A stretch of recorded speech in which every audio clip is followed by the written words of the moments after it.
Hi, this is Rob Moore, and I'm joined by Jeff Steele and Justin Williamson. And today we wanted to talk to you about some of the upcoming changes to all 401ks and then a couple company specific changes to some 401ks in 2025. The first one, again, what are some broad changes to 401ks? First of all, the 2025 limits have increased. Instead of $23,000, you are now able to save $23,500 into the 401k. The 50 and older catch-up remains the same at $7,500, but they've included a new 60 to 63-year-old catch-up that is $11,250, and that takes the place of the other catch-up if you're between those ages. They were going to implement a new rule that made your catch-up deposited into the Roth portion of the 401k.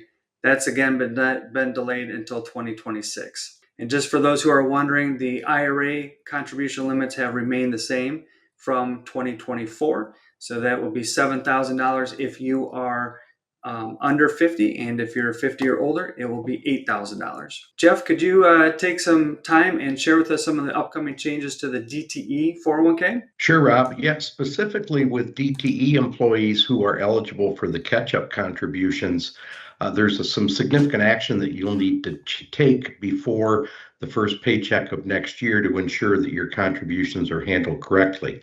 Specifically, you'll no longer need to or be able to distinguish between your pre-tax and catch-up contributions.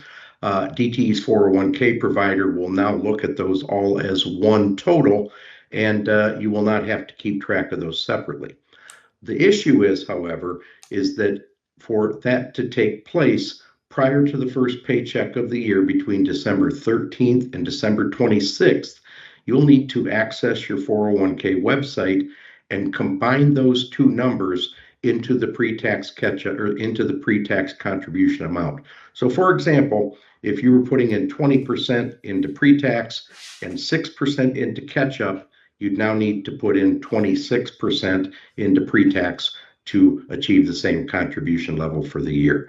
With questions, we would certainly invite you to reach out to our team for assistance in navigating this process if you need help.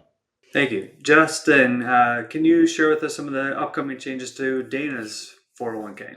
Yeah, for Dana employees, there's a couple of significant changes that have happened with the plan.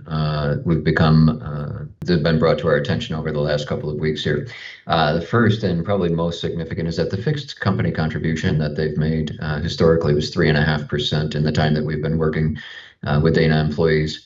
It is being reduced now to 2%, and it's rather than being added to the accounts throughout the year, will now be a once a year contribution at the end of the calendar year.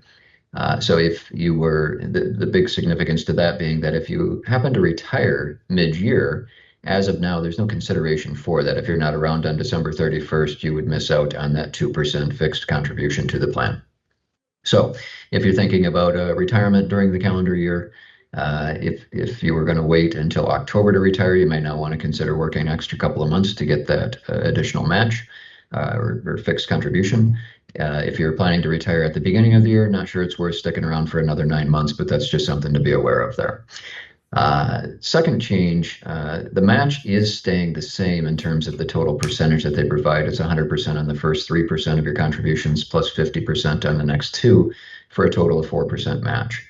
What's changing here is that they're not including bonus contributions as being match eligible at this point. So if you were, say, contributing 5% of your bonus into the 401k and that was previously being matched, it will not be matched going forward.